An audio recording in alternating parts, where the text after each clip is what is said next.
헛개비와 벙어리의 혼인이라니. 벙어리 색시와 헛개비 선비가 결혼하는 날, 사람들은 비웃었습니다. 서상님, 하지만 색시는 벙어리가 아니었고, 선비는 헛개비가 아니었습니다. 과연 두 사람은 조선의 거대한 권력을 무너뜨릴 수 있었을까요? 수십 년 동안 감춰졌던 위조 문서의 비밀과 백성들의 땅을 빼앗아 온 권력자의 악행이 세상에 드러나기 시작합니다. 과연 벙어리로 살아야 했던 그녀는 왜 침묵을 선택했을까요? 그리고 한 장의 문서와 한마디의 진실은 어떻게 조선의 권력자를 무너뜨릴 수 있었을까요? 안녕하세요. 구독과 좋아요 부탁드립니다. 남궁진이 서당 마루에 앉아 아이들에게 천자문을 가르치던 날이었습니다. 봄볕이 따스하게 들어오는 오후였지만 그의 마음은 편치 않았지요. 아이들은 글보다 밖에서 뛰어노는데 정신이 팔려 있었고 남궁진의 목소리는 점점 작아져만 갔습니다. 바로 그때 서당 문이 벌컥 열리며 비단 두루마기를 입은 사내아이가 들어섰습니다. 홍판서의 외동아들 홍세준이었지요. 12살밖에 안 된 아이였지만 턱을 치켜들고 걷는 모습이 꼭 아버지를 닮았습니다. 훈장 나으리, 저희 아버님께서 부르십니다. 홍세준의 말투에는 존댓말이 섞여 있었지만 눈빛만큼은 어른을 내려다보고 있었습니다. 남궁진이 자리에서 일어서려 하자 아이가 코웃음을 쳤지요. 아, 훈자. 나으리라고 부르긴 했는데 사람들이 뭐라 부르더라? 헛개비, 선비, 서당 안이 순간 조용해졌습니다. 다른 아이들이 숨을 죽이고 남궁진의 얼굴을 바라보았지요. 남궁진의 손이 떨렸지만 그는 애써 침착한 목소리를 냈습니다. 무슨 일로 부르시는지 여쭤봐도 되겠느냐? 그야 저도 모르지요. 하지만 아버님께서서 그 글만 읽는 양반이라고 하시던데요. 홍세준이 빙긋 웃으며 돌아섰습니다. 남궁진은 아이들에게 혼자 글을 읽으라 이르고는 무거운 발걸음으로 서당을 나섰지요. 홍판서의 사랑채는 마을에서 가장 큰 기와집이었습니다. 남궁진이 마당에 들어서자 홍판서는 평상에 비스듬히 기대 앉아 있었지요. 옆에는 장부 몇 권이 놓여 있었고 붓을 든 서기가 무언가를 적고 있었습니다. 남궁, 선비 왔는가? 홍판서의 목소리는 부드러웠지만 눈빛은 차가웠습니다. 남궁진이 허리를 굽혀 인사를 올리자 홍판서가 턱으로 장부를 가리켰지요. 자네 집 소장료 말일세. 작년 것이 아직 남아있더군. 예, 알고 있습니다. 어머님께서서 편찮으셔서 조금 늦어졌습니다만 곧 갚아드리겠습니다. 고지라니 언제가 고진가? 남궁진은 입술을 깨물었습니다. 그에게는 답할 말이 없었지요.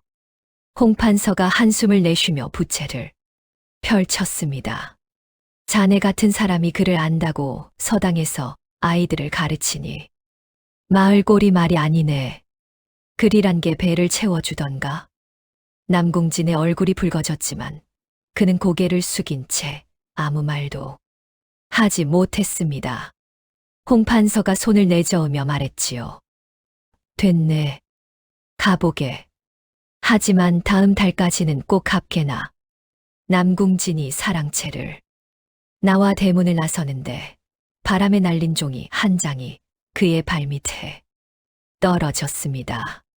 무심코 집어든 종이 조각에는 붉은 도장이 선명하게 찍혀 있었지요. 글자 몇 개가 보였지만 찢어진. 남궁진은 그것을 품에 넣고 터벅터벅 걸어갔습니다. 집에 돌아오니 어머니가 마루에 앉아 바느질을 하고 계셨습니다. 남궁진이 마당에 들어서자 어머니는 바늘을 멈추고 아들을 바라보았지요. 얼굴이 왜 그러냐? 무슨 일 있었느냐? 아닙니다, 어머니. 그저 날이 더워서 그럴 뿐입니다. 어머니는 한숨을 쉬며 바느질을 내려놓았습니다. 그 손이 떨리고 있었지요. 진아, 내가 32인데 아직 장가도 못 갔구나. 이 어미가 무능해서 너를 이 지경으로 만들었다. 어머니, 그런 말씀 마십시오. 아니다. 내 아버지가 돌아가신 뒤로 우리 집안이 이 모양이 되었으니 내가 며느리 얼굴이라도 보고 눈을 감아야 하지. 않겠느냐. 남궁진은 어머니의 손을 잡았습니다. 그 손이 얼마나 거칠고 차가운지 새삼 느껴졌지요. 며칠 뒤 남궁진은 장터에 나갔습니다. 어머니의 약을 지으러 가는 길이었지요. 사람들이 북적이는 장터. 한복판에서 남궁진은 채소를 파는 아낙네와 부딪혔습니다. 무거운 바구니를 든 채 비틀거리던 남궁진은 그만 바닥에 넘어지고 말았지요. 아이고, 괜찮으십니까? 아낙네가 손을 내밀었지만 주변 사람들의 웃음소리가 먼저 들려왔습니다. 남궁진은 얼굴이 화끈거렸지만 일어서서 옷을 털었습니다. 그때 바닥에 떨어진 종이 조각 하나가 눈에 들어왔지요. 며칠 전 홍판서 집에서 주운 것과 비슷한 붉은 도장이 찍혀 있었습니다. 남궁진은 그것을 집어 품에 넣고 서둘러 자리를 떠났습니다. 그날 저녁 박 이장이 남궁진의 집을 찾아왔습니다. 마을 이장이 해질녘에 찾아오는 것은 흔한 일이 아니었지요. 남궁진의 어머니가 차를 내오자 박 이장은 한참을 말없이 찻잔만 들여다보았습니다. 무슨 말씀이 있으신 것 같은데 편히 말씀하십시오. 남궁진이 먼저 입을 열자 박 이장이 기침을 하며 말을 꺼냈지요. 사실은 말이오, 혼담 건으로 왔소이다. 어머니의 눈이 커졌습니다. 남궁진도 놀란 표정으로 박 이장을 바라보았지요. 혼담이라니요? 이유. 마을에 사는 처자인데 28이요. 집안이 좀 기울긴 했지만 얼굴도 괜찮고 성품도 온순하다 하오. 남궁진은 가슴이 뛰었습니다. 하지만 박 이장의 다음 말에 그 설렘은 순식간에 식어버렸지요. 다만 한 가지 문제가 있소. 그 처자가 말을 못하오. 어머니가 찻잔을 내려놓았습니다. 남궁진은 입술을 달싹였지만 마이 나오지 않았지요. 박 이장이 황급히 덧붙였습니다. 하지만 귀는 들리고 글씨도 쓸 줄 안다 하오. 그리고 무엇보다 마음씨가 착하다고 소문이 났소이다. 이장 어르신, 그 처자의 집안은 어찌 된 것입니까? 남궁진이 조심스럽게 물었습니다. 박 이장이 한숨을 쉬며 대답했지요. 아버지는 장사를 하다 돌아가셨고 지금은 고모 손에서 자라고 있소. 그 고모가 빨리 시집 보내고 싶어 하는 눈치요. 어머니가 남궁진을 바라보았습니다. 그 눈빛에는 기대와 걱정이 뒤섞여 있었지요. 남궁진은 며칠 동안 잠을 이루지 못했습니다. 벙어리 색시를 맞이한다는 것이 두렵기도 했지만 어머니의 소원을 이루어드리지 못하는 것은 더 괴로웠지요. 사흘째 되던 밤, 남궁진은 어머니 방으로 갔습니다. 어머니는 등잔불을 켜고 앉아 계셨지요. 어머니, 혼인하겠습니다. 어머니의 눈에 눈물이 맺혔습니다. 하지만 그것이 기쁨의 눈물인지 슬픔의 눈물인지 남궁진은 알 수 없었지요. 이튿날 아침 박 이장이 다시 찾아왔습니다. 혼인을 승낙한다는 소식을 전하자 박 이장은 안도의 한숨을 내쉬었지요. 하지만 그날 오후 마을 우물가에서 이상한 소문이 돌기 시작했습니다. 헛개비 선비가 벙어리 색시를 맞는다더라. 그것 참 잘 어울리는 한 쌍이로군. 여인네들의 수군거림이 남궁진의 귀에까지 들려왔습니다. 그리고 그날 저녁 홍판서의 사랑채에서는 술자리가 벌어졌지요. 홍판서가 술잔을 들며 말했습니다. 헛개비와 벙어리의 혼인이라 이보다 더 우스운 짝이 어디 있겠는가. 함께 앉은 사람들이 웃음을 터뜨렸습니다. 그 웃음소리는 봄밤 공기를 타고 멀리 퍼져나갔지요. 남궁진은 그날 밤 홀로 마루에 앉아 하늘을 올려다보았습니다. 별들이 차갑게 빛나고 있었습니다. 그는 품속에서 붉은 도장이 찍힌 종이 조각을 꺼내 들여다보았지요. 찢어진 글자들이 등잔불에 어른거렸지만 그 의미를 알 수는 없었습니다. 남궁진은 종이를 다시 품에 넣고 깊은 한숨을 내쉬었습니다. 벙어리 색시는 과연 어떤 사람일까요? 가져다 줄까요? 아무도 알지 못했습니다. 혼례는 소박하게 치러졌습니다. 남궁진의 집 마당에는 붉은 보자기 하나 덮인 상이 놓였고 박이장과 김훈장 그리고 몇몇 마을 사람들만이 채유는 붉은 치마 저고리를 입고 고개를 숙인 채 서 있었습니다. 족두리 아래로 드러난 얼굴은 창백했고 손은 가만히 모아져 있었지요. 이제 저를 올리시오. 박이장의 말에 두 사람은 상 앞에 무릎을 꿇었습니다. 남궁진은 곁눈질로 신부를 바라보았지요. 채유는 미동도 하지 않았습니다. 저를 올리는 동안 마당 한쪽에서는 여인네들의 속삭임이 들려왔습니다. 저렇게 말 한마디 못 하는데 어찌 살려고. 헛개비 선비도 참 딱하긴 하지. 남궁진의 귀가 붉어졌습니다. 하지만 그는 아무 말도 하지 않고 저를 마쳤지요. 혼례가 끝나자 사람들은 하나둘 자리를 떠났습니다. 어머니가 채윤의 손을 잡으며 말했습니다. 이제 우리 며느리가 되었구나. 잘 부탁한다. 채윤은 고개를 끄덕였습니다. 그 눈빛은 온순해 보였지만 어딘가 깊은 곳에 무언가를 감추고 있는 듯 했지요. 해가 지고 어둠이 내렸습니다. 손바닥에서 땀이 났고 가슴이 두근거렸지요. 그는 깊이 숨을 들이쉬고 문을 열었습니다. 방 안에는 촛불이 켜져 있었습니다. 채유는 이불 끝에 앉아 있었지요. 남궁진은 조심스럽게 방문을 닫고 그녀 맞은편에 앉았습니다. 한참 동안 침묵이 흘렀습니다. 남궁진이 먼저 입을 열었지요.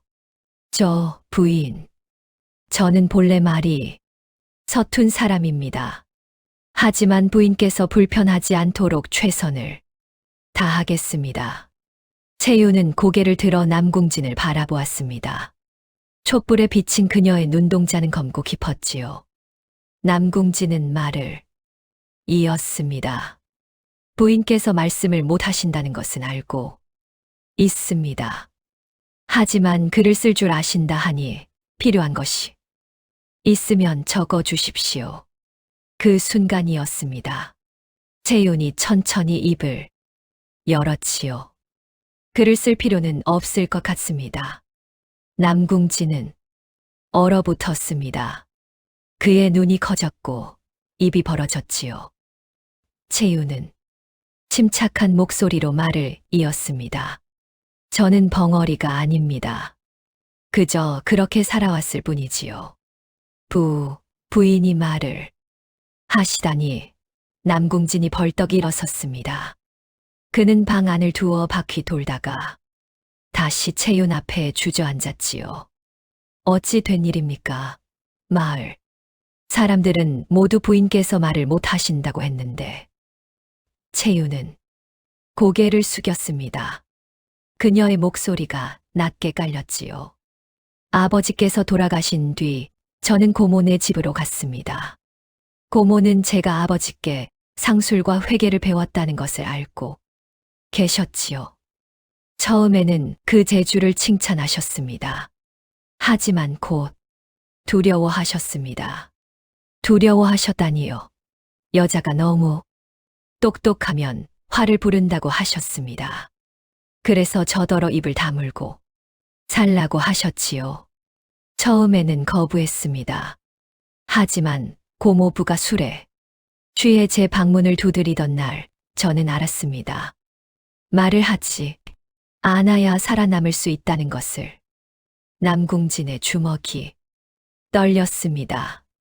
그는 입술을 깨물었지요. 그래서 벙어리 행세를 하신 것입니까? 그렇습니다. 말을 하지 않으니 사람들은 저를 불쌍히 여겼고 고모부도 더는 제게 관심을 두지 않았지요. 그렇게 몇 해가 흘렀습니다. 채윤이 고개를 들어 남궁진을 똑바로 바라보았습니다. 그 눈빛에는 슬픔보다 강한 의지가 담겨 있었지요. 그런데 왜 지금 말씀하시는 겁니까? 남궁진이 물었습니다. 채윤은 잠시 망설이다가 입을 열었지요. 당신이 홍판서 집에서 종이 조각을 주었다는 소문을 들었습니다. 남궁진은 깜짝 놀라 품을 더듬었습니다. 채윤이 말을 이었지요. 그 종이는 위조 문서의 일부입니다. 홍판서는 마을 사람들의 땅 문서를 조작해 빼앗아 왔습니다. 저는 그 사실을 알고 있습니다. 어떻게 아십니까? 고모가 홍판서 집에 빨래를 하러 갔을 때 저도 따라간 적이 있습니다.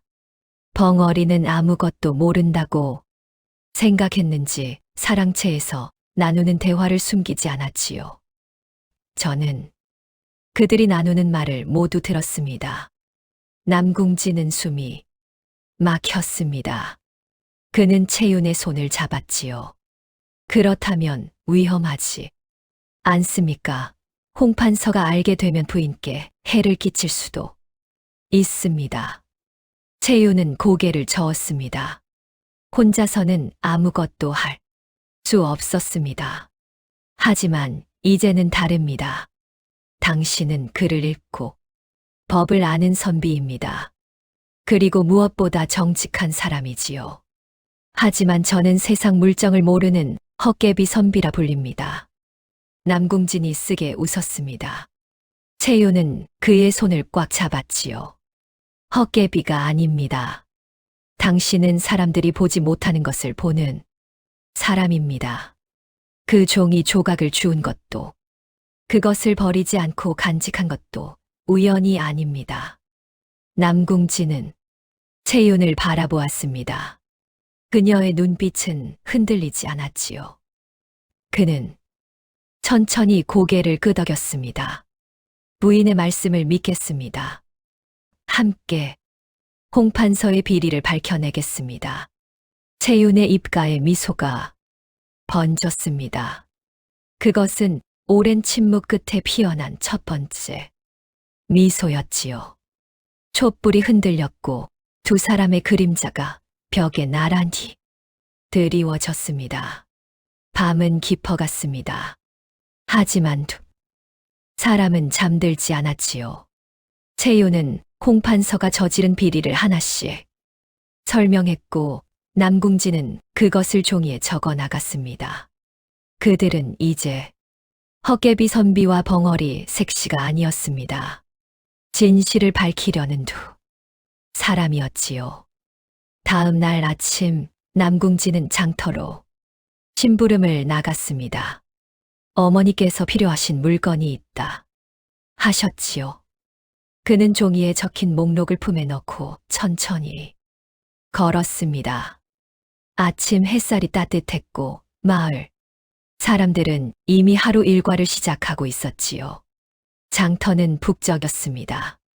곡물을 파는 상인들이 목청을 높였고 닭과 돼지를 실은 수레가 지나갔습니다. 남궁지는 사람들 사이를 비집고 들어가 필요한 물건을 하나씩 샀지요. 그러다 문득 익숙한 목소리가 들려왔습니다. 말도 안 되는 소리요. 올해는 흉년이었소. 작년과 똑같은 소작료를 어찌 내란 말이오? 남궁지는 고개를 돌렸습니다. 곡물 가게 앞에 사람들이 모여 있었지요. 그 한가운데 홍판서의 마름 정씨가 서 있었습니다. 그는 팔짱을 끼고 소작인 한 명을 내려다보고 있었지요. 문서에 그렇게 적혀 있소. 흉년이건 풍년이건 소작료는 정해진 대로 내야 하오. 정씨의 목소리는 차가웠습니다. 소작이는 떨리는 손으로 주머니를 뒤졌지요. 하지만 작년 계약서에는 분명 흉년일 때는 절반만 낸다고 적혀 있었소. 내가 직접 봤소. 그런 문서는 없소. 지금 내가 가진 이 문서가 진짜요. 정 씨가 품에서 종이 한 장을 꺼내 흔들었습니다. 소작인의 얼굴이 하얗게 질렸지요. 그는 입술을 떨었지만 더 이상 말하지 못했습니다. 정 씨는 코웃음을 쳤습니다.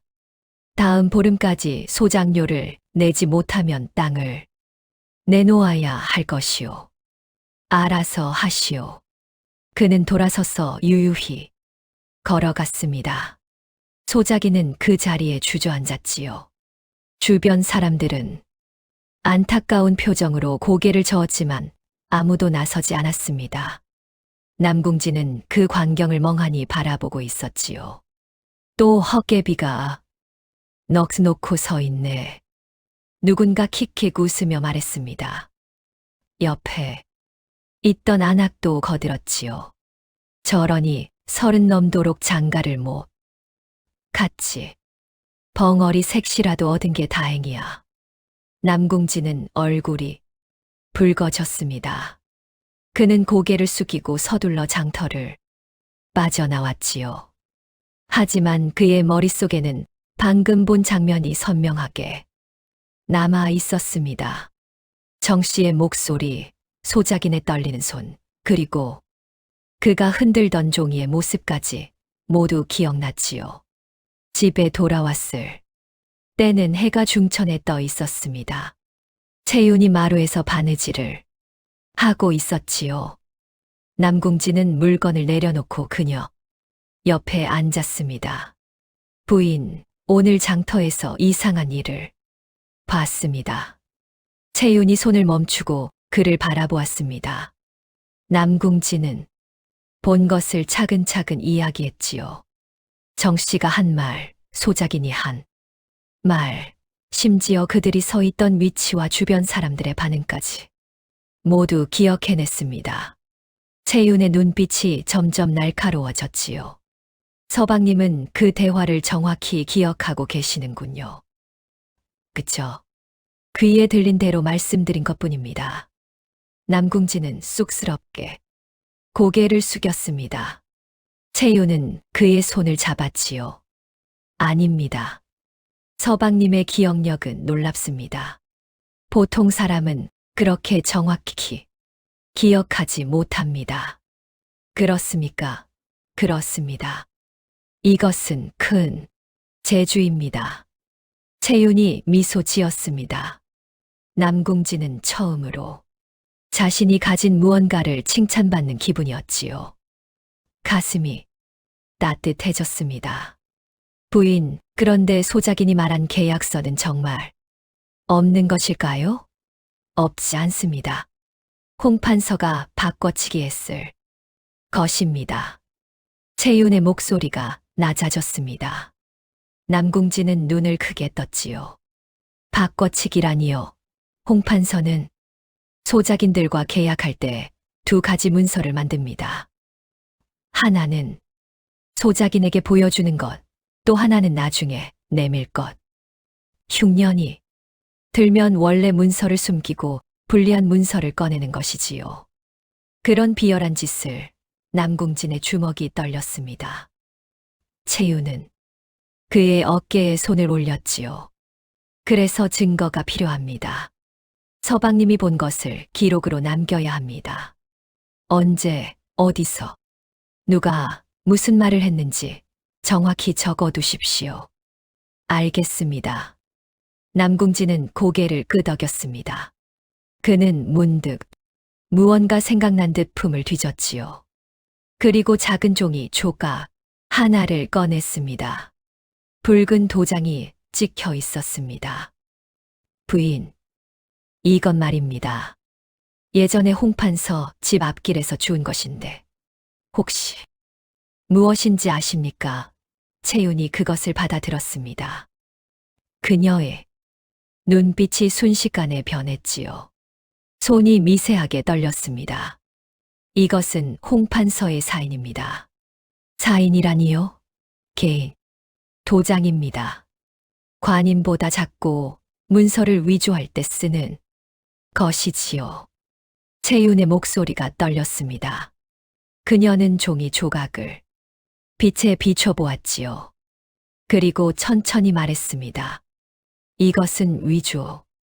문서의 일부입니다. 보십시오. 여기 소장료라는 글자가 반쯤 보입니다.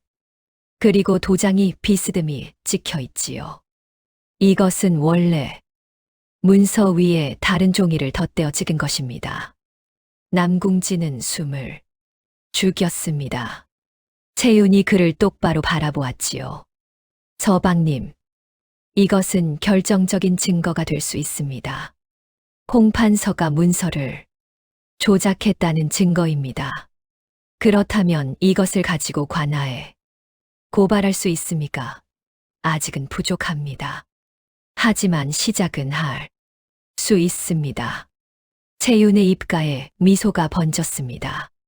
남궁진도 천천히 고개를 끄덕였지요. 그는 더 이상 헛개비 선비가 아니었습니다. 무언가를 할 수 있는 사람이었지요. 해가 기울었습니다. 두 사람은 마루에 나란히 앉아 종이 조각을 바라보았습니다. 채윤이 말했지요. 서방님, 앞으로 장터에 가실 때마다 눈과 귀를 열어두십시오. 홍판서의 마름들이 하는 말, 소작인들의 불만, 모든 것을 기억해 오십시오. 그러겠습니다. 남궁진의 목소리에 힘이 실렸습니다. 채윤은 그의 손을 꽉 잡았지요. 저녁 바람이 불어왔습니다. 마당에 감나무 잎이 흔들렸고 두 사람의 그림자가 길게 드리워졌습니다. 그날 밤 남궁진은 오늘 본 것을 종이에 적었습니다. 채윤은 그 옆에서 조용히 지켜보았지요. 촛불이 타들어갔고 글씨가 한 줄 한 줄 쌓여갔습니다. 그것은 진실을 향한 첫걸음이었습니다. 이튿날 아침이었습니다. 채윤은 물동이를 이고 우물가로 향했지요. 하늘은 맑았고 마을 아낙네들은 벌써부터 빨래를 하며 수다를 떨고 있었습니다. 채윤은 그들 사이에 조용히 섞여 들어갔지요. 물동이를 내려놓고 두레박을 잡았습니다. 어머, 남궁진 댁 세대가 아니여? 안악이 채윤을 보며 말했습니다.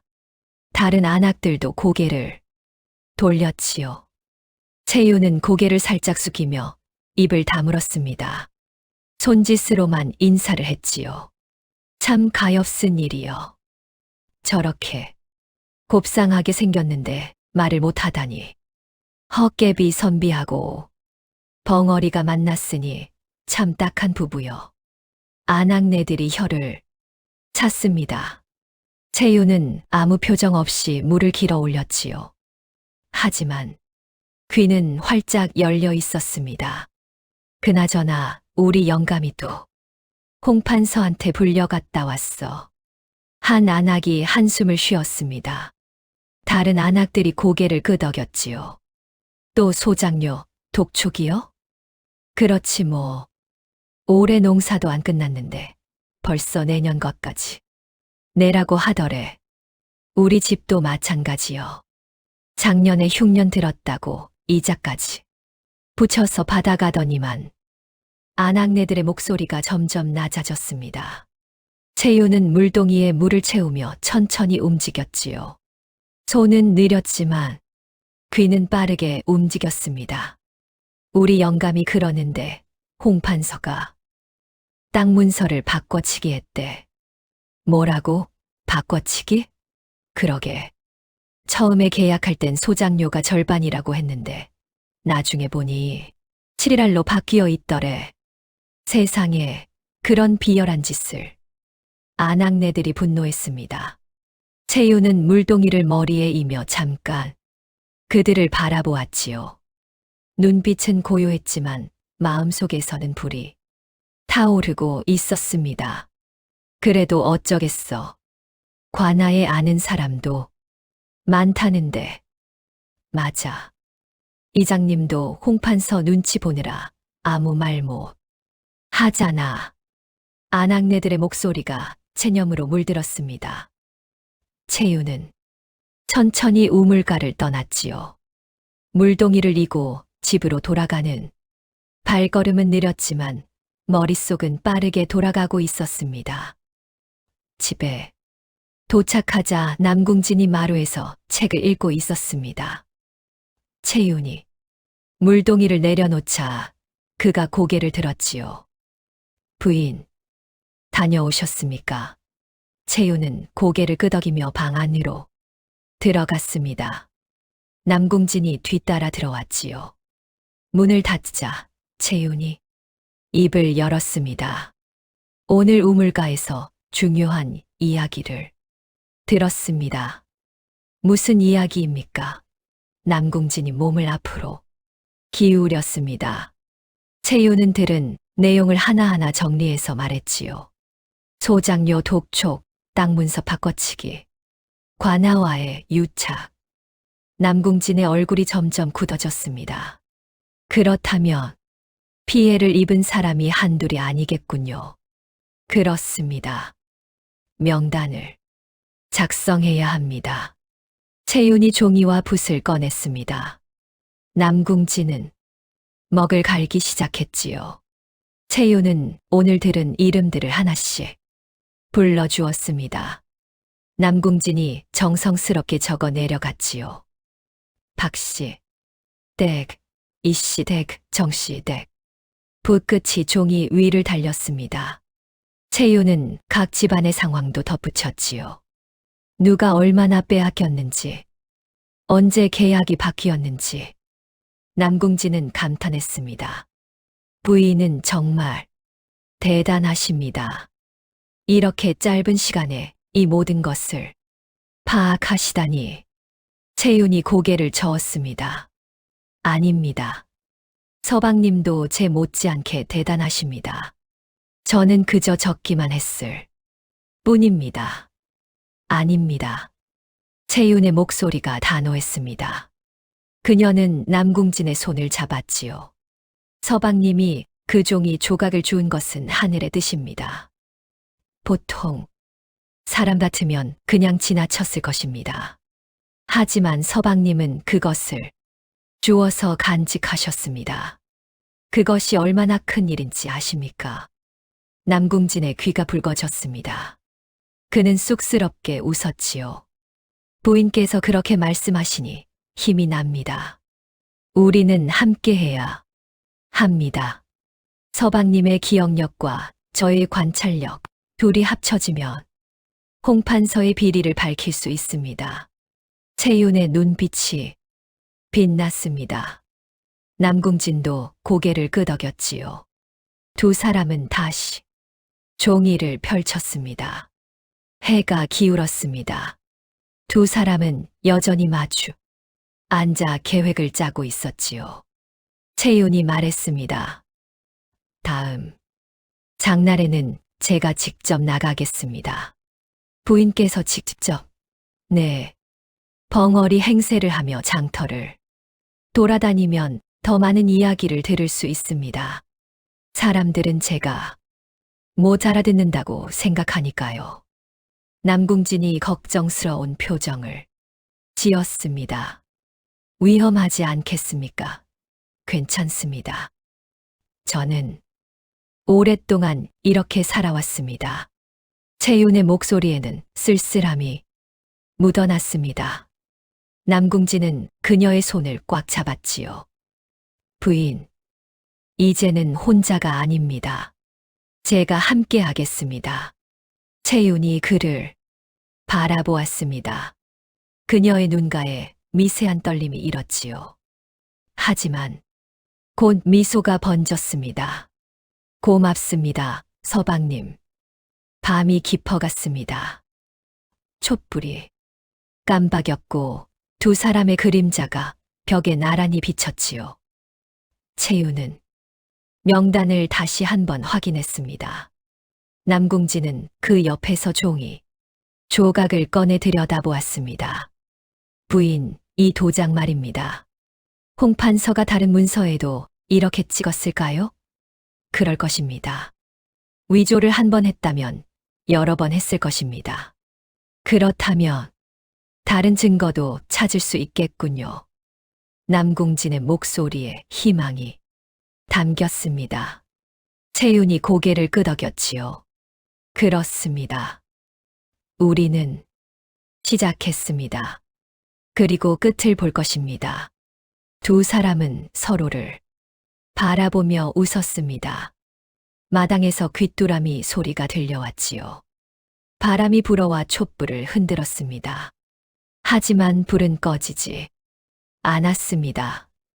오히려 더 밝게 타올랐지요. 그날 밤 두 사람은 오래도록 이야기를 나누었습니다. 증거를 어떻게 모을 것인지, 누구를 먼저 만날 것인지, 관아에는 언제 고발할 것인지 하나하나 계획을 세워갔지요. 채윤의 목소리는 차분했고 남궁진의 필기는 정확했습니다. 두 사람의 팀워크는 이미 시작되고 있었습니다. 이틀날 아침이었습니다. 남궁진은 김훈장의 부름을 받았지요. 서당 마당에는 아이들의 글 읽는 소리가 울려 퍼지고 있었습니다. 남궁진은 사랑채 문을 조심스럽게 두드렸습니다. 훈장님, 남궁진입니다. 들어오게. 김훈장의 목소리는 평소보다 무거웠습니다. 방 안에 들어서자 훈장은 창밖을 바라보고 있었지요. 그의 등이 유난히 굽어 보였습니다. 앉게. 남궁진이 자리에 앉았습니다. 김훈장은 한참을 말없이 있다가 입을 열었지요. 자네는 학식이 뛰어나네. 과찬이십니다. 아니야. 내가 가르친 제자 중에 자네만큼 글을 깊이 읽는 이는 없었네. 남궁진은 고개를 숙였습니다. 김훈장이 천천히 돌아 앉았지요. 그의 얼굴에는 깊은 주름이 패여 있었습니다. 하지만 자네는 세상 물정을 모르네. 남궁진의 가슴이 철렁했습니다. 김훈장의 목소리에는 안타까움이 묻어났지요. 책 속의 의리와 현실의 의리는 다르네. 책에는 충신과 간신이 분명하지만 세상에는 그 사이에 수많은 사람이 있지. 제가 부족한 것을 압니다. 남궁진의 목소리가 작아졌습니다. 김훈장은 한숨을 내쉬었지요. 자네를 나무라려는 게 아니네. 다만 김훈장이 말을 멈췄습니다. 그는 책상 서랍을 열었지요. 낡은 문서 하나가 나왔습니다. 이걸 좀 보게. 남궁진이 문서를 받아 들었습니다. 서당 땅의 소유권을 증명하는 문서였지요. 하지만 어딘가 이상했습니다. 훈장님, 이 문서가 어찌 된 것입니까? 홍판서가 이 땅을 빼앗으려 하네. 김훈장의 목소리가 떨렸습니다. 남궁진은 문서를 더욱 자세히 들여다보았지요. 서당은 마을의 유일한 배움터입니다. 이 땅을 빼앗으면 아이들은 어디서 글을 배웁니까? 그걸 홍판서가 알겠나? 그는 이 땅에 기와집을 짓겠다고 하더군. 남궁진의 손이 떨렸습니다. 김훈장이 창밖을 바라보았지요. 나는 늙었네. 싸울 힘도 없고 싸울 방법도 모르네. 그쵸? 이대로 물러나야 하나 싶네. 훈장님, 남궁진이 조심스럽게 입을 열었습니다. 이 문서를 한번 보여주실 수 있습니까? 보고 있지 않나? 아닙니다. 제대로 살펴보고 싶습니다. 김훈장이 고개를 끄덕였습니다. 남궁진은 문서를 햇빛 아래 들고 천천히 훑어보았지요. 그의 눈이 한 곳에 멈췄습니다. 이상합니다. 뭐가? 이 도장입니다. 남궁진이 문서의 한 부분을 가리켰습니다. 붉은 도장이 찍혀 있었지요. 이 도장이 관인이 아닙니다. 김훈장이 몸을 앞으로 기울였습니다. 관인이 아니라니, 그게 무슨 소리인가? 관아의 도장은 네모난 테두리 안에 관직명이 새겨져 있어야 합니다. 하지만 이 도장은 둥근 테두리에 이름만 새겨져 있습니다. 남궁진의 목소리가 또렷해졌습니다. 김훈장이 눈을 크게 떴지요. 그렇다면 이것은 사인입니다. 개인의 도장이지요. 자네가 그런 것까지 아는가? 김훈장의 목소리에 놀라움이 섞였습니다. 남궁진은 문서를 다시 살폈지요. 제가 읽은 책 중에 추관지라는 것이 있습니다. 거기에 관인과 사인을 구별하는 법이 나와 있었습니다. 그렇다면 이 문서는 위조되었거나 아니면 정식 절차를 거치지 않은 것입니다. 김훈장의 손이 떨렸습니다. 그는 남궁진의 손을 꽉 잡았지요. 자네 정말인가? 제가 확신합니다. 남궁진의 목소리에 힘이 실렸습니다. 김훈장의 눈가에 물기가 맺혔지요. 그렇다면 아직 희망이 있다는 말인가? 그렇습니다. 이 문서로는 땅을 빼앗을 수 없습니다. 김훈장이 자리에서 일어났습니다. 그는 방 안을 천천히 걸었지요. 그의 걸음에 힘이 돌아오는 듯 했습니다. 자네를 헛개비 선비라 부르던 사람들이 있었네. 나도 자네가 세상 물정을 모른다고 생각했지. 김훈장이 남궁진을 돌아보았습니다. 하지만 내가 틀렸네. 자네는 다른 방식으로 세상을 보는 사람이었어. 남궁진의 귀가 붉어졌습니다. 김훈장이 그의 어깨를 두드렸지요. 고맙네. 자네가 아니었다면 나는 그냥 포기했을 것이네. 아닙니다. 저는 그저 겸손할 것 없네. 자네는 이 마을에 필요한 사람이야. 남궁진은 문서를 조심스럽게 접었습니다. 그의 머릿속에는 채윤의 얼굴이 떠올랐지요. 훈장님, 이 문서를 며칠만 빌려주실 수 있습니까? 물론이지. 자네가 필요하다면.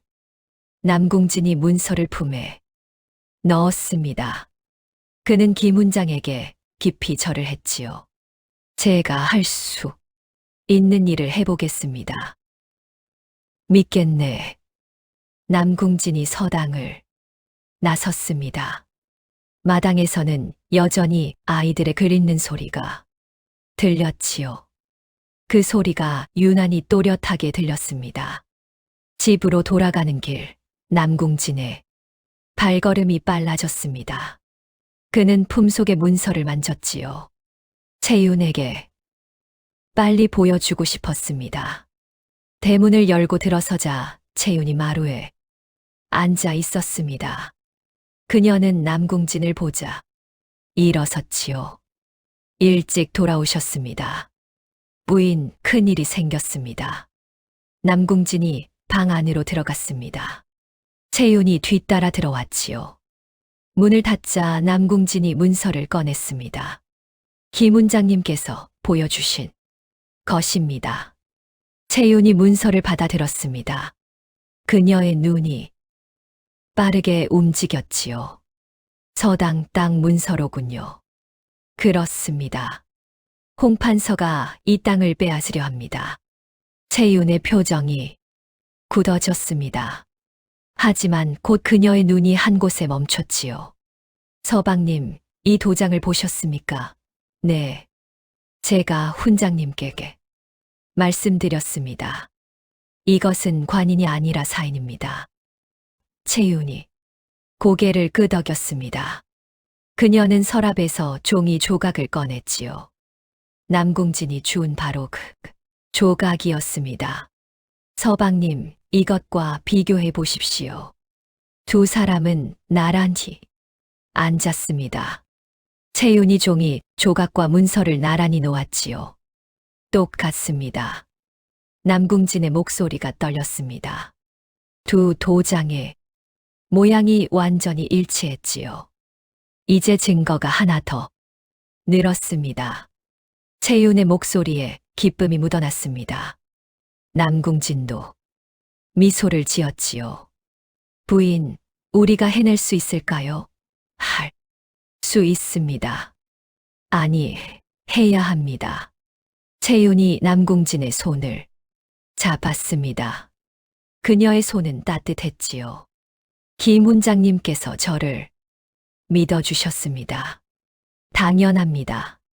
서방님은 믿을 만한 분이십니다. 남궁진의 가슴이 뜨거워졌습니다. 그는 채윤을 바라보았지요. 그녀의 눈빛은 확신에 차 있었습니다. 이제 다른 문서들도 찾아야 합니다. 채윤이 종이를 펼쳤습니다. 그녀는 지금까지 모은 정보를 정리하기 시작했지요. 박이장, 댁, 서당, 그리고 채윤의 손끝이 종이 위를 움직였습니다. 남궁진은 그 옆에서 문서를 다시 살폈지요. 두 사람의 그림자가 벽에 나란히 비쳤습니다. 밖에서는 참새 소리가 들려왔습니다. 햇살이 창문을 통해 방 안으로 쏟아졌지요. 남궁진과 채윤은 말없이 일을 계속했습니다. 각자의 자리에서 각자의 방식으로 하지만 같은 목표를 향해 나아가고 있었습니다. 그날 아침 남궁진의 집 대문을 두드리는 소리가 들렸습니다. 남궁 도련님 계십니까? 홍판서. 댁 하인의 목소리였지요. 남궁진이 마루로 나서자 하인이 공손히 절을 했습니다. 저희 나릭에서 도련님을 뵙고 싶어 하십니다. 홍판서 어르신께서 저를요? 남궁진의 목소리가 떨렸습니다. 하인이 고개를 끄덕였지요. 오늘 옷을 전에 댁으로 오시라 하셨습니다. 하인이 돌아간 뒤 남궁진은 안방으로 들어갔습니다. 채윤이 바느질을 놓고 그를 바라보았지요. 홍판서가 저를 부릅니다. 드디어 움직이는군요. 채윤의 목소리는 침착했습니다. 하지만 그녀의 손끝이 미세하게 떨리고 있었지요. 해가 중천에 이를 무렵 남궁진은 홍판서의 저택 앞에 섰습니다. 기와집의 처마가 햇빛을 받아 번쩍였지요. 대문을 지키던 하인이 그를 안으로 안내했습니다. 사랑채로 들어서자 홍판서가 호탕하게 웃으며 손짓했습니다. 오시게 남궁 도련님. 어서 앉게나. 남궁진이 조심스럽게 자리에 앉았습니다. 홍판서는 찻잔을 내밀었지요. 소문을 들으니 도련님께서 글을 매우 잘 쓴다던데 사실인가? 과찬이십니다. 겸손할 것 없네. 김훈장이 자네를 칭찬하더군. 홍판서의 눈빛이 남궁진을 훑었습니다. 남궁진은 찻잔을 들며 시선을 내렸지요. 사실은 부탁이 하나 있어서 자네를 불렀네. 홍판서가 서한 옆 괴짝을 가리켰습니다. 저기 보이는 문서들 말일세. 내 땅 문서들인데 오래되어 정리가 필요하네. 자네가 깨끗하게 베껴 써주면 좋겠어. 남궁진의 손이 굳었습니다. 찻잔이 미세하게 흔들렸지요. 제가 그런 중요한 일을 자네만큼 글씨 좋고 꼼꼼한 사람이 어디 있겠나. 물론 사례는 넉넉히 하겠네. 홍판서가 몸을 앞으로 기울였습니다. 그의 목소리가 낮아졌지요. 자네, 어머니께서 요즘 편찮으시다던데 약값이라도 보태드리고 싶네. 남궁진의 목구멍이 메었습니다. 어머니의 기침 소리가 귓가에 맴돌았지요. 어르신의 호의는 감사하나 거절하려는가. 홍판서의 얼굴에서 웃음이 사라졌습니다. 방 안의 공기가 무거워졌지요. 아닙니다. 다만 하루만 생각해볼 시간을 주십시오. 남궁진이 고개를 숙였습니다. 홍판서가 다시 웃음을 지었지요. 그래, 생각할 시간을 주지. 하지만 너무 오래 걸리면 곤란하네. 남궁진이 저택을 나섰을 때 등 뒤로 홍판서의 시선이 느껴졌습니다. 발걸음을 옮길 때마다 온몸에 힘이 빠지는 것 같았지요. 집으로 돌아오자 채윤이 마당에서 그를 기다리고 있었습니다. 남궁진은 방 안으로 들어가 문을 닫았지요. 어떠셨습니까? 부인의 예상대로였습니다. 홍판서가 문서 정리를 부탁했습니다. 남궁진의 목소리에 힘이 없었습니다. 채윤이 그의 옆에 앉았지요. 그렇다면 이것은 기회입니다. 기회라니요.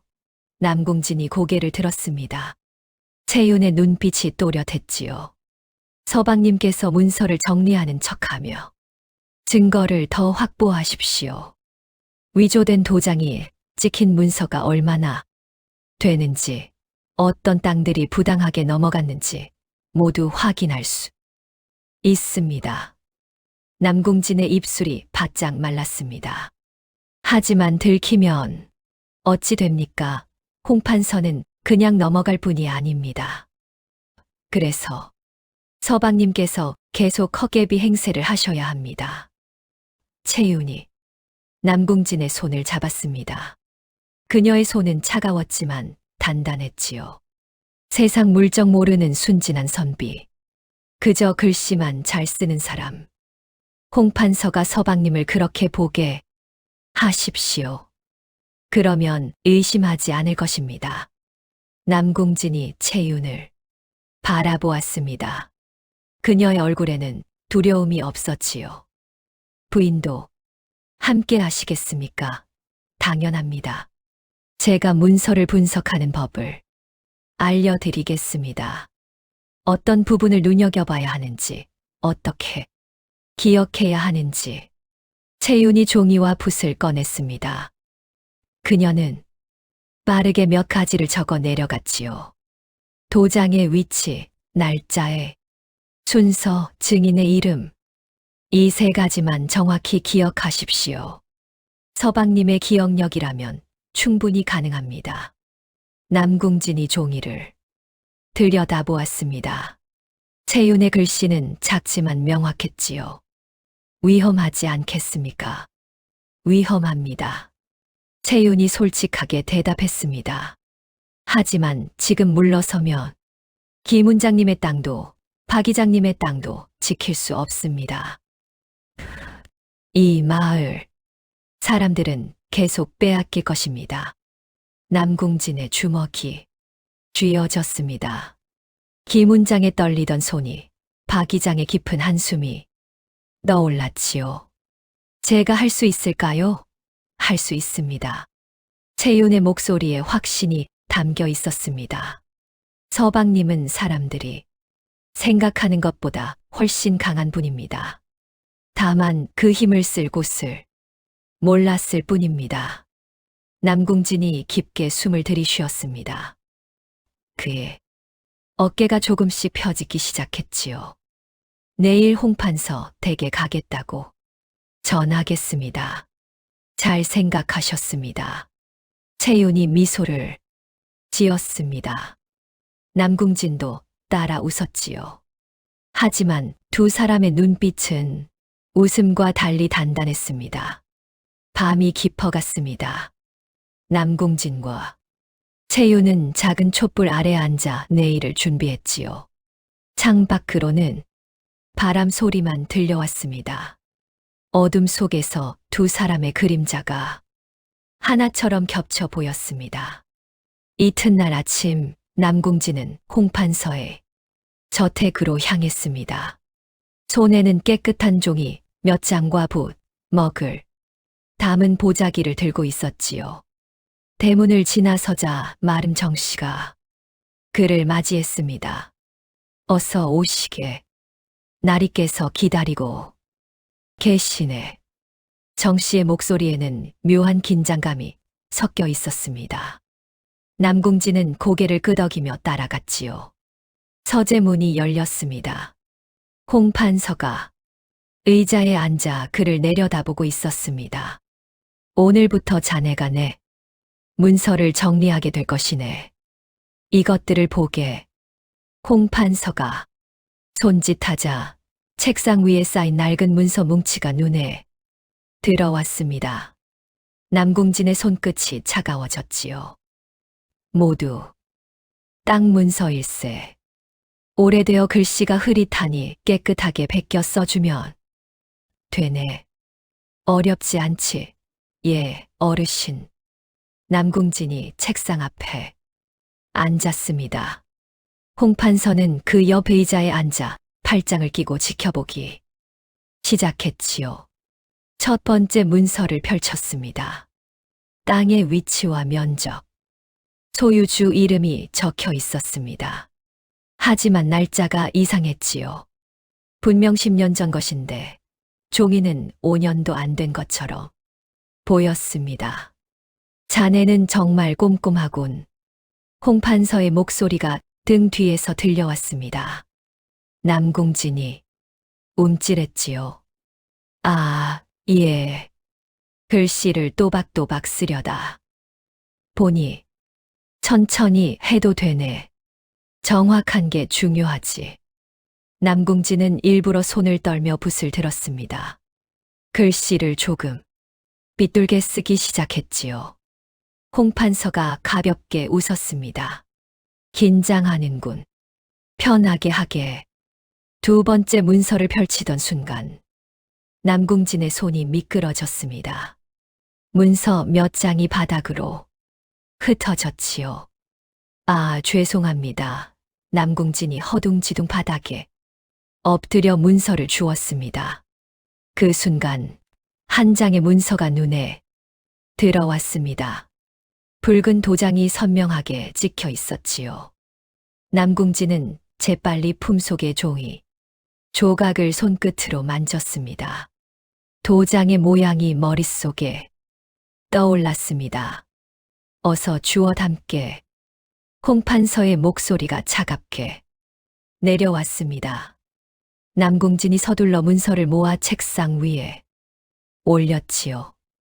문서를 다시 정리하는 척하며 남궁진은 도장의 위치와 날짜를 하나씩 기억하기 시작했습니다. 채윤이 알려준 대로 도장의 위치, 날짜의 순서, 증인의 이름, 그의 머릿속에 하나씩 새겨졌지요. 세 번째 문서에서 또 다른 위조의 흔적을 발견했습니다. 증인의 이름이 2번 바뀌어 있었습니다. 먹의 농도도 달랐지요. 남궁진의 가슴이 두근거렸습니다.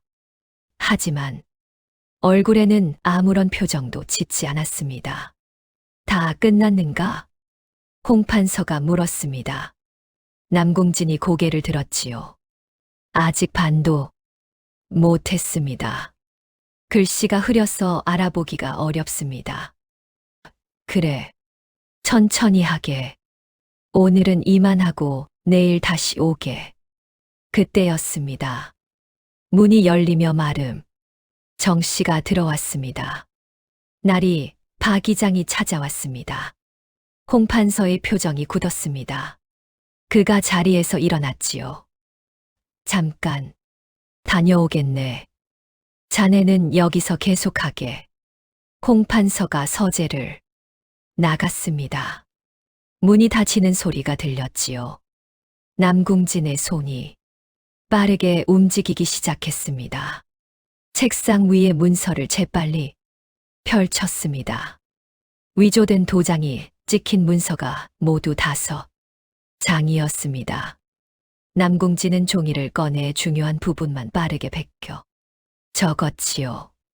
손끝에 땀이 맺혔습니다. 문 밖에서 발소리가 들렸습니다. 남궁진이 재빨리 종이를 품속에 숨겼습니다. 문서를 원래 자리에 놓고 다시 붓을 들었지요. 문이 열렸습니다. 홍판서가 돌아왔습니다. 그의 얼굴에는 짜증이 어려 있었지요.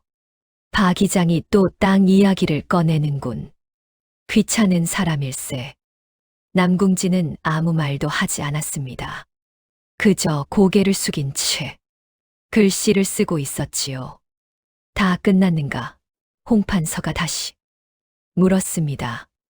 남궁진이 붓을 내려놓았습니다. 예, 대충 정리했습니다. 대충. 홍판서의 눈빛이 날카로워졌습니다. 남궁진이 허둥대며 말했지요. 아닙니다. 제 글씨가 어르신 마음에 들지 모르겠습니다. 홍판서가 문서를 들여다보았습니다. 남궁진이 쓴 글씨는 반듯했지만 몇 글자는 일부러 삐뚤게 써놓았지요. 홍판서가 코웃음을 쳤습니다. 역시 헛개비는 헛개비로구나.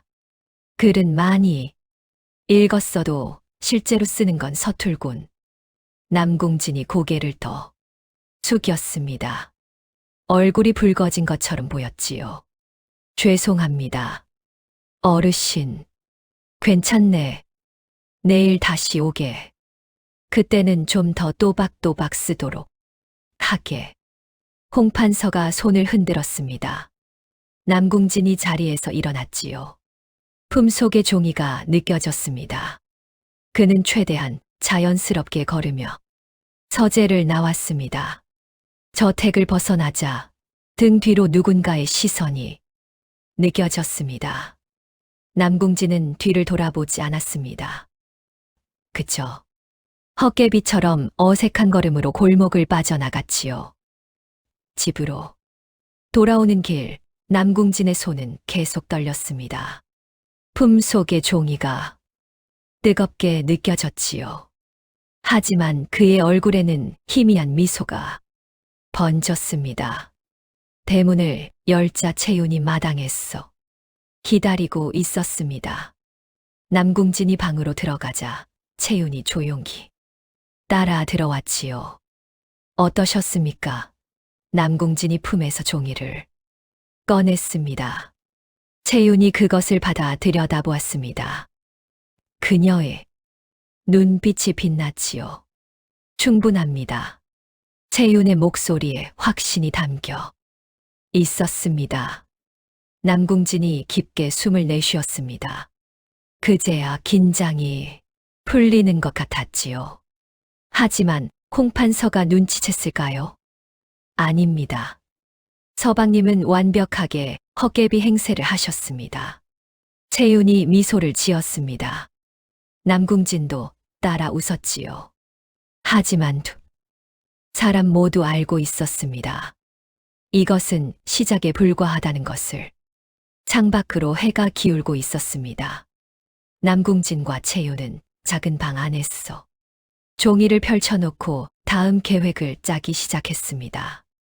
촛불이 하나, 돌 켜지고 그림자가 벽에 길게 드리워졌지요. 다음 날 아침 일찍이었습니다. 채윤이 남궁진과 함께 박 이장의 집을 찾았지요. 대문 앞에서 잠시 망설이던 채윤이 깊게 숨을 들이쉬었습니다. 남궁진이 그녀의 손을 가만히 잡아주었지요. 들어가시지요. 채윤이 대문을 두드렸습니다. 안에서 발소리가 들렸습니다. 문이 열리자 박 이장이 고개를 내밀었지요. 그의 얼굴에 의아한 표정이 떠올랐습니다. 남궁선비, 이른 아침에 무슨 일인가? 채윤이 한 걸음 앞으로 나섰습니다. 그녀가 입을 열었지요. 이장님, 홍판서의 비리를 고발할 증거가 있습니다. 박 이장의 눈이 휘둥그레졌습니다. 그가 채윤을 번갈아 보더니 남궁진을 돌아보았습니다.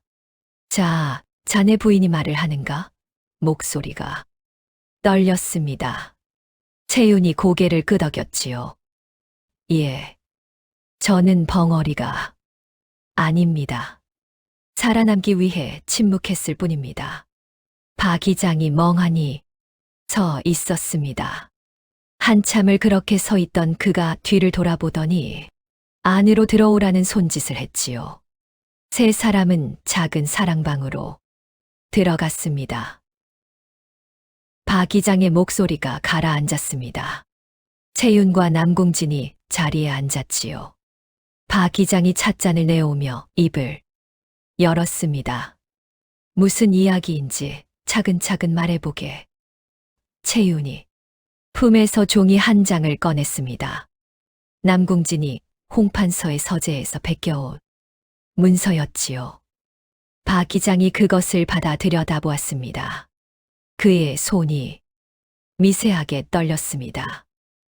이건 홍판서가 위조한 토지 문서입니다. 도장의 위치와 날짜가 맞지 않습니다. 증인의 이름도 중간에 바뀌었지요. 채윤의 목소리는 차분했습니다. 하지만 그 안에는 단단한 확신이 담겨 있었지요. 박 이장이 종이를 내려놓았습니다. 그가 긴 한숨을 내쉬었습니다.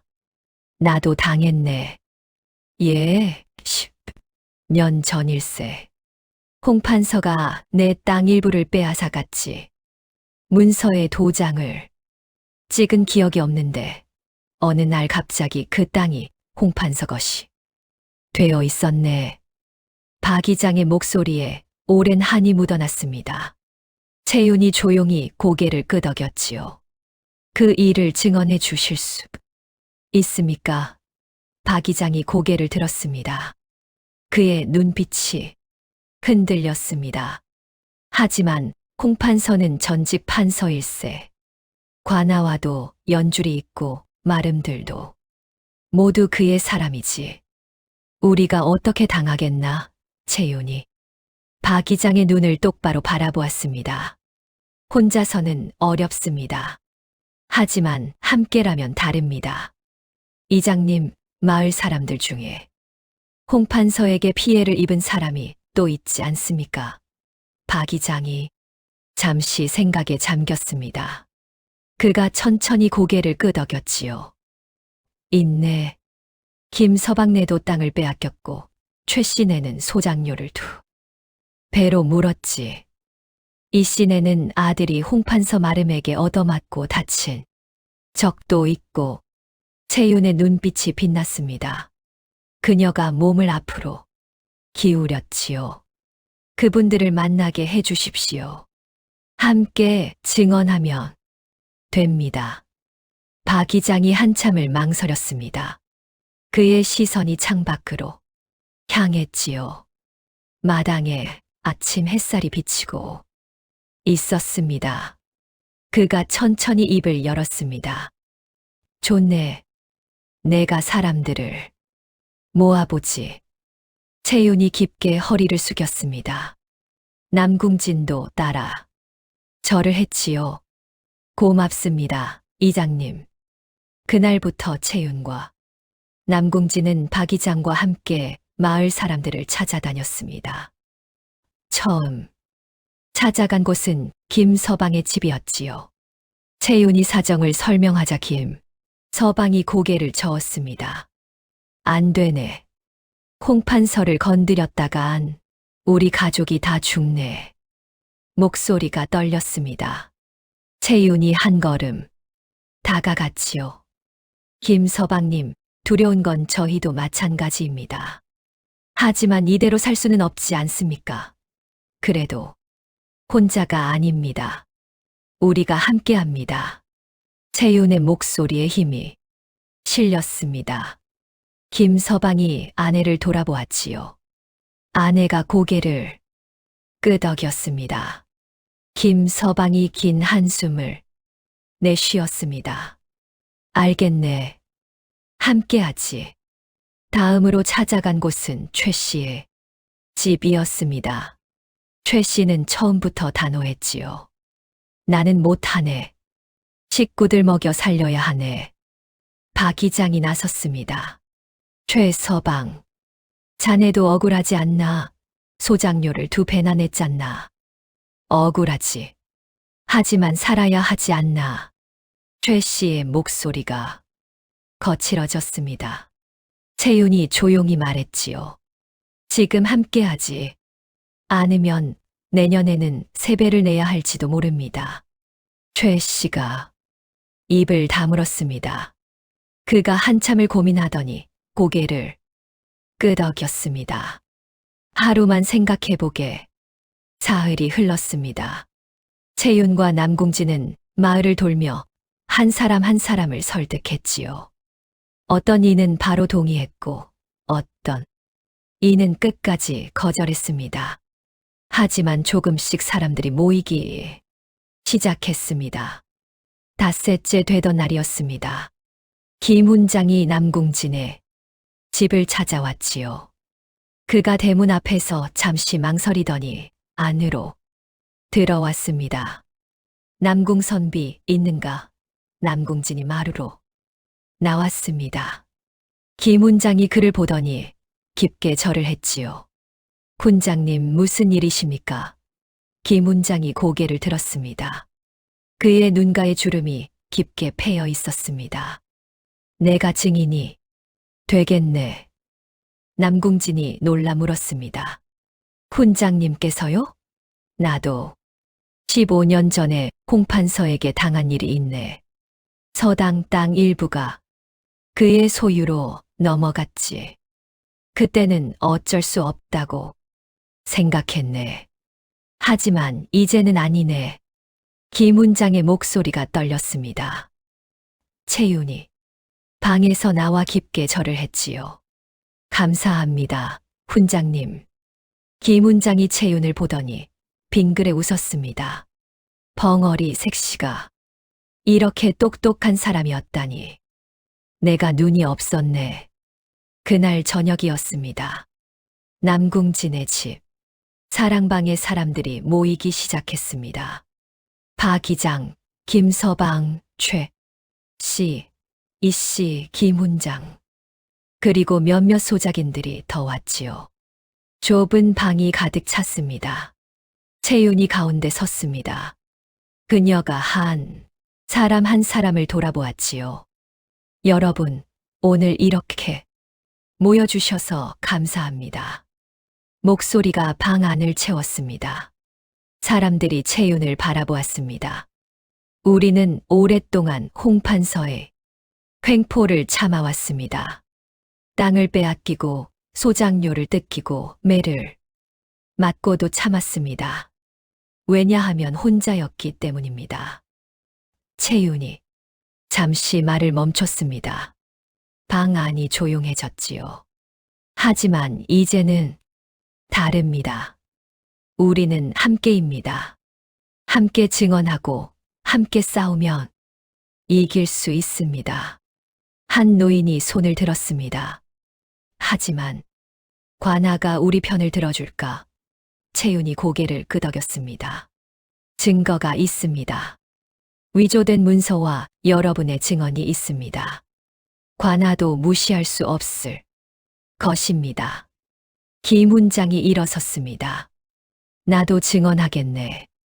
내가 서당 훈장이니 신빙성이 있을 게야. 박 이장도 일어섰습니다. 나도 이장으로서 증언하겠네. 한 사람 두 사람 일어서기 시작했습니다. 채윤의 눈가에 눈물이 맺혔지요. 남궁진이 그녀 옆에 섰습니다. 우리 모두 함께 합시다. 방 안에 박수가 터져 나왔습니다. 한 노인이 감탄하며 말했습니다. 헛개비, 선비와 벙어리 색시가 이렇게 대단한 사람들이었다니. 사람들이 웃었습니다. 채윤도 따라 웃었지요. 하지만 그녀의 눈빛은 여전히 단단했습니다. 밤이 깊어갔습니다. 사람들은 하나씩 자신의 사연을 꺼내놓았습니다. 남궁진이 그것을 종이에 받아 적었지요. 채윤은 문서를 검토하고 증언의 순서를 정리했습니다. 창밖으로 달빛이 비쳤습니다. 작은 방 안에서 촛불이 흔들렸지요. 사람들의 얼굴에는 두려움도 있었지만 희망도 함께 어려 있었습니다. 이튿날 새벽이었습니다. 남궁진의 집 사랑방에 사람들이 다시 모였지요. 박 이장, 김 훈장, 김, 서방 최씨, 그리고 몇몇 소작인들이 마당에 섰습니다. 모두 손에 보따리를 들고 있었습니다. 채윤이 마루에서 내려왔습니다. 그녀가 품에서 두툼한 종이 뭉치를 꺼냈지요. 이것이 우리가 모은 증거입니다.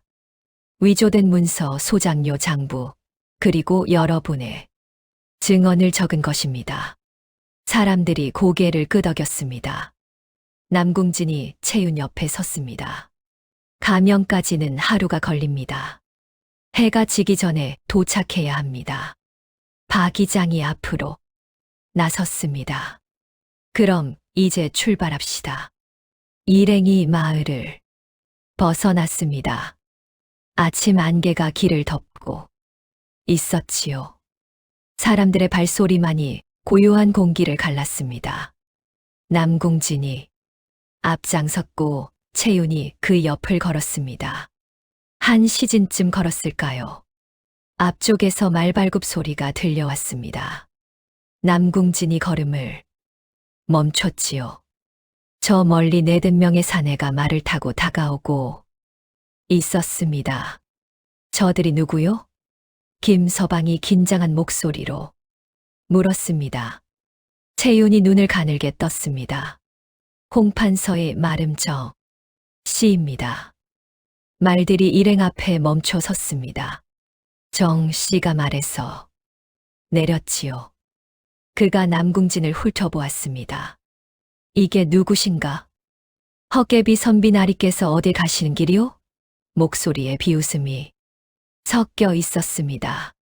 남궁진이 허리를 펴고 대답했습니다. 우리는 가명의 억울함을 호소하러 갑니다. 정 씨의 얼굴이 굳어졌습니다. 그가 손짓을 하자 다른 사내들이 말했어. 내렸지요. 억울함이라. 무슨 억울한 말이오? 홍판석겠어. 우리 땅을 부당하게 빼앗으셨습니다. 그 증거를 가지고 갑니다. 정 씨가 코웃음을 쳤습니다. 증거, 그런 게 어디 있소? 그가 한 걸음 다가왔습니다. 박 이장이 앞으로 나서려 했지만 채윤이 손으로 막았지요. 정 씨, 길을 비켜주십시오. 채윤의 목소리가 차분했습니다. 정 씨가 그녀를 보더니 눈을 크게 떴습니다. 벙어리가 말을 하는구먼. 세상에 이런 일도 있나. 그가 다시 남궁진을 보았습니다. 그 문서를 내놓으시오. 그럼 조용히 돌아가도록 해주지. 남궁진이 고개를 저었습니다. 그럴 수 없습니다. 정 씨의 얼굴이 일그러졌습니다. 그가 손을 들자 사내들이 앞으로 다가왔지요. 김서방과 최 씨가 긴장한 표정으로 뒤로 물러섰습니다. 바로 그 순간이었습니다. 채윤이 품에서 종이 한 장을 꺼냈습니다. 이미 사본을 여러 자 만들어 두었습니다. 정 씨가 걸음을 멈췄습니다. 사본이라고? 네. 이 문서들은 마을 곳곳에 나눠 숨겨두었습니다. 여기 있는 것은 그 중 하나일 뿐입니다. 채윤이 종이를 다시 품에 넣었습니다. 정 씨가 당황한 표情으로 사내들을 돌아보았지요. 그게 사실이오? 남궁진이 대답했습니다. 사실입니다. 우리를 막아도 소용없습니다. 증거는 이미 여러 곳에 있습니다. 정 씨가 입술을 깨물었습니다. 그가 잠시 고민하더니 말해 올라탔지요. 좋소. 가보시오. 하지만 가명이 당신들 편을 들어줄 거라고 생각지 마시오. 말발굽 소리가 멀어졌습니다. 사람들이 긴장을 풀었지요. 김서방이 안도의 한숨을 내쉬었습니다. 사본이 정말 있소. 채윤이 고개를 끄덕였습니다. 어젯밤에 만들어 두었습니다. 김훈장님 댁과 박 이장님 댁, 그리고 우리 집에 각각 숨겨두었습니다. 김훈장이 감탄하며 말했습니다. 역시 똑똑하구먼. 일행이 다시 걸음을 옮겼습니다. 해가 중천에 떴을 때쯤 작은 개울가에 멈춰 섰지요. 사람들이 물을 마시고 보따리를 풀었습니다. 남궁진이 채윤 옆에 앉았습니다. 두렵지 않소. 채윤이 고개를 저었습니다. 두렵습니다. 하지만 돌아갈 수는 없습니다. 남궁진이 그녀의 손을 잡았습니다. 채윤이 빙그레 웃었지요. 당신이 옆에 있으니 힘이 납니다. 잠시 쉬었던 일행이 다시 길을 나섰습니다. 해가 서쪽으로 기울어갈 무렵이었습니다. 저 멀리 가명의 큰 기와 지붕이 보이기 시작했지요. 박 이장이 걸음을 멈췄습니다. 저기가 가명이요. 사람들이 멈춰 섰습니다. 모두 긴장한 표정이었지요. 남궁진이 심호흡을 했습니다. 이제 거의 다 왔습니다. 조금만 더 힘을 냅시다. 일행이 가명 앞 마당에 들어섰습니다. 그런데 놀라운 광경이 펼쳐졌지요. 가명 대문 앞에 누군가 서 있었습니다. 홍판서였습니다. 그가 팔짱을 끼고 일행을 내려다보고 있었습니다. 옆에는 관복을 입은 사내 둘이 서 있었지요. 홍판서가 비웃듯 말했습니다. 이 하찮은 것들이 나를 고발하겠다고? 목소리가 차가웠습니다. 사람들이 주춤거렸지요. 김서방이 뒤로 한 걸음 물러섰습니다. 채윤이 앞으로 나섰습니다. 그녀가 홍판서를 똑바로 바라보았지요. 판서, 나리, 진실은 숨길 수 없습니다. 홍판서가 코웃음을 쳤습니다. 진실, 내가 무슨 진실을 안다고. 채윤이 품에서 문서를 꺼냈습니다. 이것이 진실입니다. 그녀가 가명 문을 향해 걸어갔습니다. 남궁진이 그 옆을 따랐지요. 박 이장과 김훈장도 뒤를 따랐습니다. 채윤이 가명문을 두드렸습니다. 쿵쿵 소리가 고요한 마당에 울려 퍼졌지요. 홍판서의 얼굴이 일그러졌습니다. 문이 천천히 열렸습니다. 가명의 큰 문이 천천히 열렸습니다. 안에서 관복을 입은 사내가 걸어 나왔지요. 감사도의 수행 관리였습니다. 무슨 일로 찾아왔소? 채윤이 한 걸음 앞으로 나섰습니다. 억울함을 호소하러 왔습니다. 관리가 일행을 훑어보았습니다. 그의 시선이 홍판서에게 머물렀지요. 판서 나리께서도 계시는구려. 홍판서가 팔짱을 끼고 말했습니다. 이들은 나를 모함하려는 자들이요. 믿지 마시오. 관리가 난처한 표정을 지었습니다. 채윤이 품에서 문서를 꺼냈지요. 이것을 감사또 어른께 전해 주십시오. 부디 살펴봐 주시기를 청합니다. 관리가 문서를 받아들었습니다. 그가 잠시 내용을 훑어보더니 눈을 크게 떴지요. 잠시 기다리시오. 그가 안으로 들어갔습니다. 마당에 긴장이 감돌았습니다. 홍판서가 비웃듯 말했지요.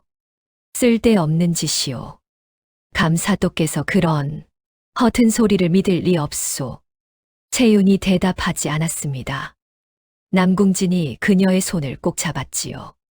손바닥에 땀이 배어 있었습니다. 얼마 후 관리가 다시 나타났습니다. 감사도께서 직접 들어보시겠다 하십니다. 모두 안으로 드시오. 홍판서의 얼굴이 굳어졌습니다. 일행이 가명 안으로 들어섰지요. 넓은 마루 위에 감사또가 앉아 있었습니다. 흰 수염이 인상적인 노인이었습니다. 누가 억울함을 호소하는 것이오? 채윤이 무릎을 꿇었습니다. 남궁진과 박이장도 그 옆에 앉았지요. 소인 채윤이옵니다. 홍판석께서 저희 마을 사람들의 땅을 부당하게 빼앗았사옵니다. 감사또가 문서를 들어 올렸습니다. 이것이 그 증거라는 것이오? 그렇사옵니다. 홍판서가 앞으로 나섰습니다. 감사또 어른, 이들은 저를 모함하는 것입니다. 저는 정당하게 땅을 매입했을 뿐입니다. 감사또가 그를 보았습니다. 그렇다면 매매 문서를 보여주시오. 홍판서가 품에서 종이 몇 장을 꺼냈습니다. 감사또가 받아들고 천천히 살폈지요.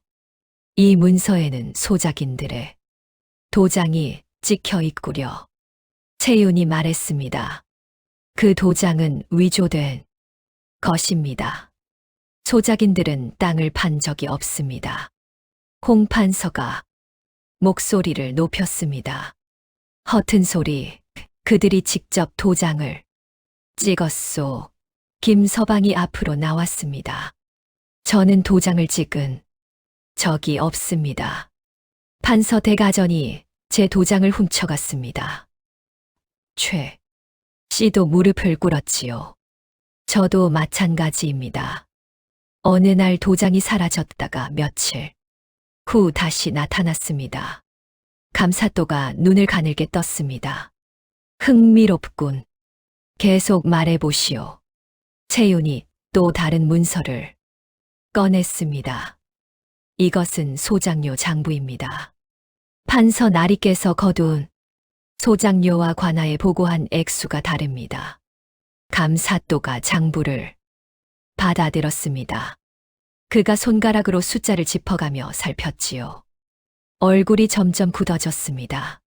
이것이 사실이오? 홍판서가 당황한 표정을 지었습니다. 그것은 착오입니다. 아전이 잘못 기록한 것이옵니다. 감사또가 고개를 저었습니다.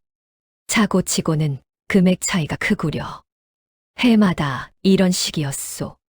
채윤이 고개를 끄덕였습니다. 3년 동안 그러했습니다. 홍판서의 이마에 땀이 맺혔습니다. 그가 입술을 깨물었지요. 감사또가 문서를 내려놓았습니다. 증거는 보았소. 하지만 결정적인 것이 필요하오. 이것만으로는 부족하오. 채윤의 얼굴이 굳었습니다. 홍판서가 안도의 한숨을 내쉬었지요. 바로 그때였습니다. 남궁진이 품에서 무언가를 꺼냈습니다. 작은 종이 조각이었지요. 붉은 도장이 선명하게 찍혀 있었습니다. 이것을 보십시오. 감사또가 눈을 크게 떴습니다. 그것은 무엇이오? 남궁진이 대답했습니다. 며칠 전 길에서 주운 것입니다. 처음에는 그냥 버려진 종이인 줄 알았습니다. 채윤이 말을 이었습니다. 이것은 위조 문서의 일부입니다. 판서 나리의 사인이 찍혀 있습니다. 감사또가 종이 조각을 받아들었습니다. 그가 홍판서의 매매 문서와 나란히 놓았지요. 두 문서의 도장을 자세히 비교했습니다. 이 도장이 같구려. 채윤이 설명했습니다. 그 종이 조각은 위조 문서를 만들다가 찢어진 부분입니다. 판서 대가전이 실수로 떨어뜨린 것으로 보입니다. 감사또가 다시 한번 살폈습니다. 도장의 크기, 모양, 심지어 흠집까지 똑같았지요. 판서, 이것을 어찌 설명하겠소? 홍판서의 얼굴이 창백해졌습니다. 그것은 말이 끊겼습니다. 그가 두 손을 부들부들 떨었지요. 우연히 비슷한 도장일 수도 있지 않겠습니까? 감사또가 고개를 저었습니다. 이 흠집까지 똑같소. 우연이라고 하기엔 너무 일치하오. 홍판서가 무릎을 꿇었습니다. 감사또.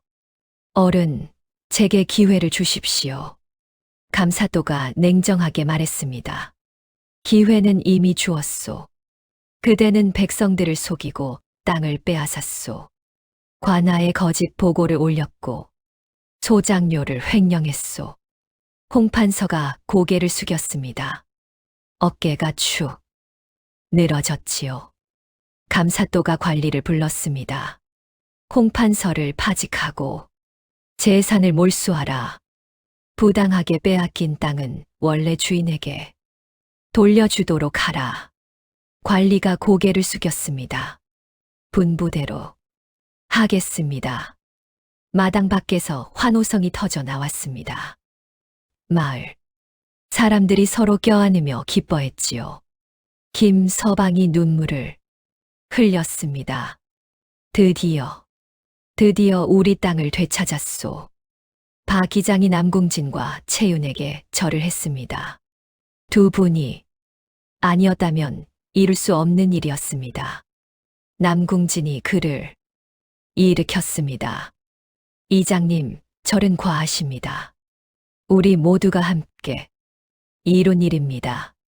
채윤이 빙그레 웃었습니다. 그녀의 눈가에도 눈물이 맺혀 있었지요. 계절이 두 번 바뀌었습니다. 마을에는 평화가 찾아왔습니다.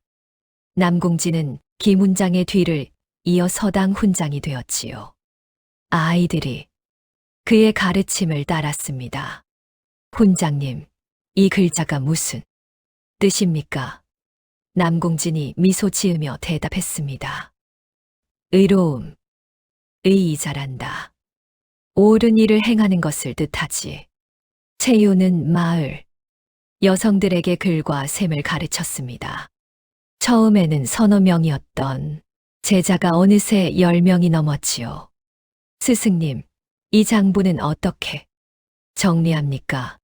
채윤이 손가락으로 짚어가며 설명했습니다. 이렇게 수입과 지출을 나눠 적으면 된단다. 그러면 한눈에 살림을 알 수 있지. 어느 봄날 저녁이었습니다. 남궁진과 채윤이 마당에 나란히 앉아 있었지요.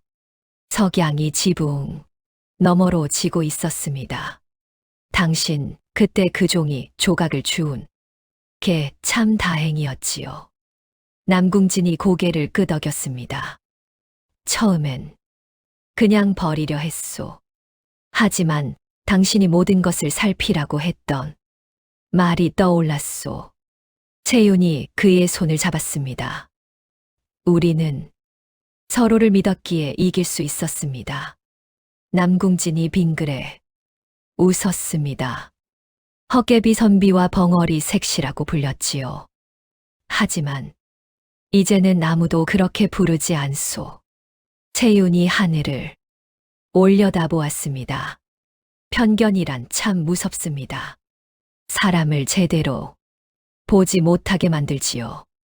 남궁진이 고개를 끄덕였습니다. 그래서 우리가 아이들을 가르치는 것이 중요하오. 겉모습이 아니라 마음을 보는 법을 알려줘야 하오. 마을 어귀에서 아이들의 웃음소리가 들려왔습니다. 석양이 두 사람의 얼굴을 따스하게 비췄지요. 채윤이 남궁진을 보며 말했습니다. 당신을 만나 참 다행입니다. 남궁진이 대답했습니다. 나도 그렇소. 두 사람이 조용히 미소 지었습니다. 저 멀리 산 너머로 해가 완전히 넘어갔습니다. 마을에 평화로운 밤이 찾아왔지요. 그렇게 헛개비 선비와 벙어리 색시의 이야기는 전설이 되어 마을 사람들 사이에 오래도록 전해졌습니다.